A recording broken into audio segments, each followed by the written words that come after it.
You ask Tiger to solve. This deals with linear equations with one unknown. The final result is x equals 8/19. Let's solve it step by step.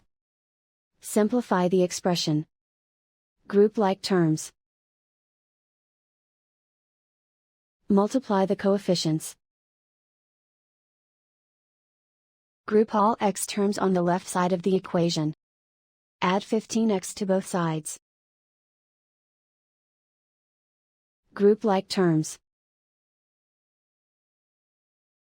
Simplify the arithmetic.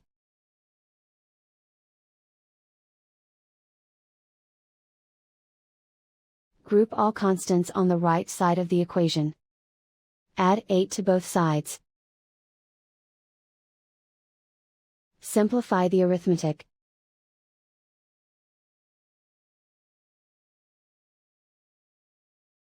Isolate the x.